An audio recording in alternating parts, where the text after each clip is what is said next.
चैत्र माह के शुक्ल पक्ष की एकादशी को कामदा एकादशी कहते हैं।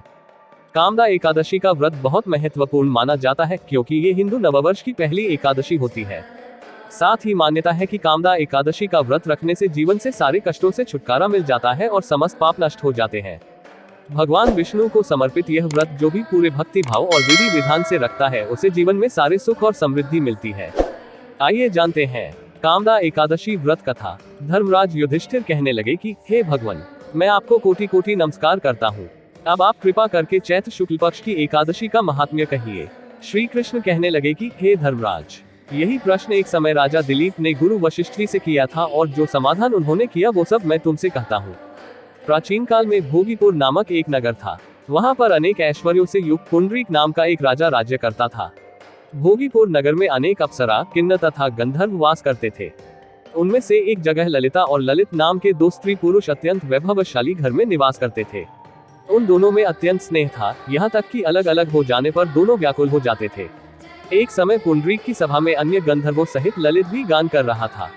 गाते गाते उसको अपनी प्रिय ललिता का ध्यान आ गया और उसका स्वर भंग होने के कारण गाने का स्वरूप बिगड़ गया। ललित के मन के भाव जानकर कारकोट नामक नाग ने पद भंग होने का कारण राजा से कह दिया। तब पुंडरीक ने क्रोधपूर्वक कहा कि तू मेरे सामने गाता हुआ अपनी स्त्री का स्मरण कर रहा है, अतः तू कच्चा मांस और मनुष्यों को खाने वाला राक्षस बनकर अपने किए कर्म का फल भोग। पुंडरीक के श्राप से ललित उसी क्षण महाकाय विशाल राक्षस हो गया।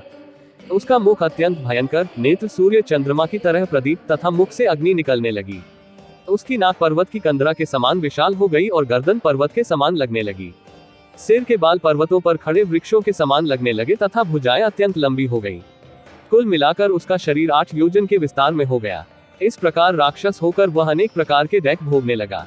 जब उसकी प्रियतमा ललिता को यह वृतांत मालूम हुआ तो उसे अत्यंत खेद हुआ और वह अपने पति के उद्धार का यत्न सोचने लगी। वह राक्षस अनेक प्रकार के घोर दैक सहता हुआ घने वनों में रहने लगा। उसकी स्त्री उसके पीछे पीछे जाती और विलाप करती रहती। एक बार ललिता अपने पति के पीछे घूमती घूमती विंध्याचल पर्वत पर पहुंच गई, जहां पर श्रृंगी ऋषि का आश्रम था। ललिता शीघ्र ही श्रृंगी ऋषि के आश्रम में गई और वहां जाकर विनीत भाव से प्रार्थना करने लगी। उसे देखकर श्रृंगी ऋषि बोले कि हे सुभगे, तुम कौन हो और यहाँ किस लिए आए हो? ललिता बोली कि हे मुने, मेरा नाम ललिता है। मेरा पति राजा पुंडरीक के श्राप से विशालकाय राक्षस हो गया है। इसका मुझको महान दैक है, उसके उद्धार का कोई उपाय बतलाए। श्रृंगी ऋषि बोले, हे गंधर्व कन्या, अब चैत्र शुक्ल एकादशी आने वाली है जिसका नाम कामदा एकादशी है। इसका व्रत करने से मनुष्य के सब कार्य सिद्ध होते हैं। यदि तू कामदा एकादशी का व्रत कर उसके पुण्य का फल अपने पति को दे तो वह शीघ्र ही राक्षस योनि से मुक्त हो जाएगा और राजा का श्राप भी अवश्य में शांत हो जाएगा। मुनि के ऐसे वचन सुनकर ललिता ने चैत्र शुक्ल एकादशी आने पर उसका व्रत किया और द्वादशी को ब्राह्मणों के सामने अपने व्रत का फल अपने पति को देती हुई भगवान से इस प्रकार प्रार्थना करने लगी, हे प्रभु, मैंने जो यह व्रत किया है इसका फल मेरे पतिदेव को प्राप्त हो जाए जिससे वह राक्षस योनि से मुक्त हो जाए। एकादशी का फल देते ही उसका पति राक्षस योनि से मुक्त होकर अपने पुराने स्वरूप को प्राप्त हुआ।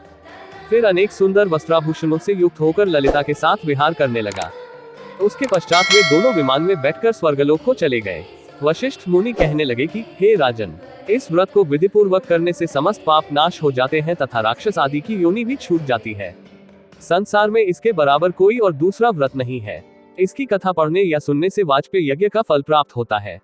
आप सबका दिन शुभ रहे। जय श्री कृष्णा।